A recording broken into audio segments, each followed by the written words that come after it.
I have a magazine that comes to my desk on a monthly basis. I want you to think about statistics like this in terms of generosity. I don't care how much you make. I'm not even interested this morning in what you give.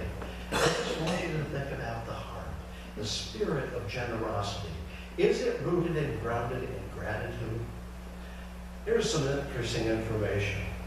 I learned long ago that in this nation, every day we waste enough food to feed the whole nation of Canada.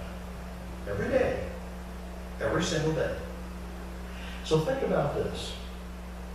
In Haiti, 53.4% of the people are hungry every day. That's 5.7 million people. That's the whole state of Wisconsin. When you put these things in perspective, it kind of startles us, doesn't it? Suppose the whole state of Wisconsin today went to bed hungry. Or, for example, in the Central African Republic, 48% go to bed hungry. That's the whole population of the city of Houston, Texas. And on these statistics go in terms of the world in which we live. Jesus, in the Gospel of Luke, was really talking to his disciples and those who would hear him about where does generosity come from. Sometimes we give because it's a bother not to give. Somebody opportunes upon us and they plead and beg with us, and so just to get rid of them, we give them a little money or we give them something. And Jesus said that's what happens a lot of the time. It doesn't come out of our spirit of generosity and our willingness to reach out and touch people. It's just that we want to get them out of our hair. And we live in a world where that happens far too often. Jesus was really talking to his disciples, and since we are his disciples, Jesus is speaking. It's just an opportunity for us to do maybe a spiritual and faith check. What's in our hearts? What is in the deeper parts of our lives every day?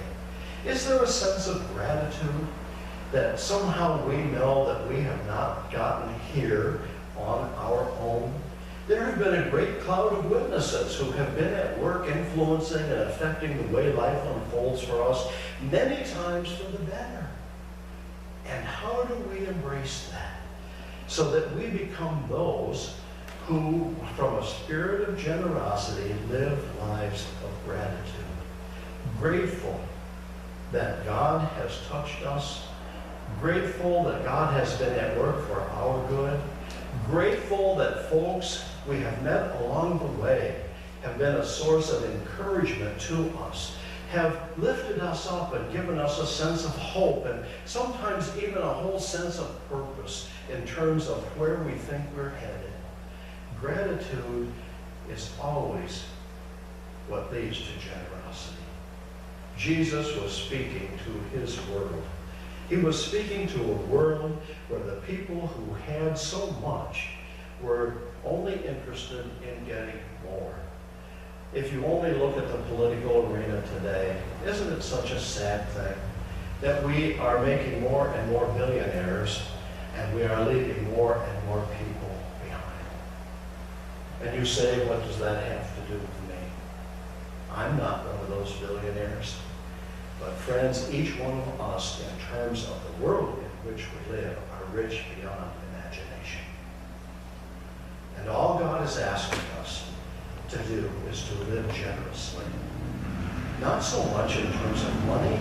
That's not the only way we live generously.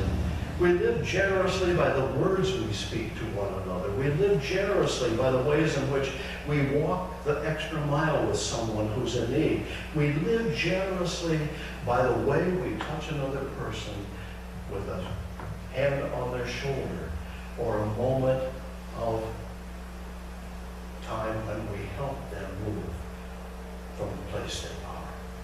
Spirit of generosity only comes if there is gratitude at its very heart. If we are motivated to do anything that is not rooted and grounded in gratitude, it falls flat.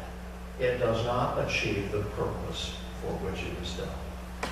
And so this morning, when we look to the Gospel of Luke, when we look to Hosea in the Old Testament, when we look at Paul as he writes to these young Christian communities, one of the reasons we read these scriptures is because they are as current today as they were when they were first proclaimed.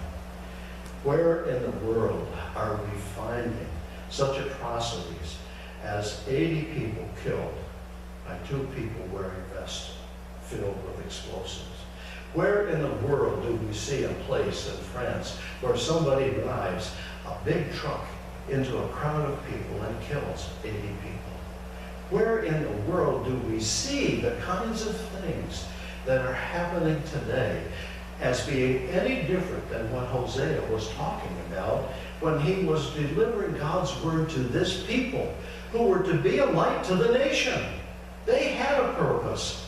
But when that purpose turns inward, it soon fades and the light grows dim and the darkness overcomes it.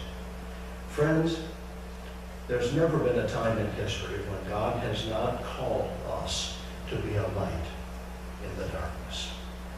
Each of us, if we have that spirit of gratitude, will somehow be generous in our time, in our talents, in the ways in which we reach out to the world around us. And what a gift that is. What a gift that is, to be generous because we are grateful that we have been blessed. You know, God had this problem with these people he brought out of Egypt time and time and time again. And how do we have what today we call a gut check? How do we stop long enough to say, what am I doing? Where am I going? How is my life reflecting the love and the grace of Jesus Christ? And that's a moment when we somehow are turned into a new direction. Charles Wesley never would have been able to give over 1,300 pounds of income away if he had not been called to a moment when he had to take stock of his soul and to feel gratitude because God had blessed him. And he wanted God to be a blessing through him to others. Where would the children of his day have been if he hadn't been so committed to fly in the face of the established church of his day and to begin a movement to educate and to provide health care for these children who were caught in the coal mines, dying at a very young age from black lung disease, who had no health care, who had very little clothing, whose money would never even provide enough food for the family. You know, years ago, when I was a pastor in Lyons, New York, it's a great fruit growing region up there. Several of the members of the church were fruit growers. And one summer I decided I wanted to use my vacation to go and work in the orchards just to see how much I could earn in a week. I went and picked sour cherries. I worked hard all week, and in those days I was fairly adept. And I picked a lot of cherries in a week. At the end of that week, I could not have fed my family. I understood for the first time why so many of those migrant families had their children also working in the orchards. And then I got another revelation, because many of the fruit growers, their produce price was determined by large corporations. And one year, the Dudley family did not even harvest their apples.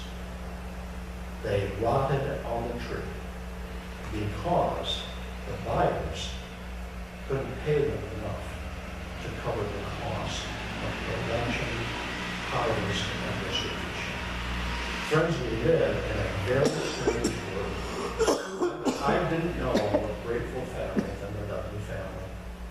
And they were more generous than you can imagine. But I also understood what it was like for the families who traveled from place to place trying to eke out a living, given the kind of economic situation in which we live. Think about it, friends. Children who aren't going to school because they need to pick food and get paid so the family can have enough to eat. Now I know that even as I share this with you, it's an oversimplification. I know there are many factors that I am not aware of nor would ever know about. But that was enough for me to understand. That family lived with gratitude and were very generous in every aspect. But they had also to deal with the real world. And that's where we are. We live in a real world. But it doesn't mean we can't have the heart of gratitude. And it doesn't mean we can't reach out and touch lives by word and deed to help people who are in a position to need help. Let's think about that, especially in light of what Jesus said. You don't, if your son asks for a loaf of bread, you don't give him a serpent. We find ways all the time as the people of God to make a difference in the world.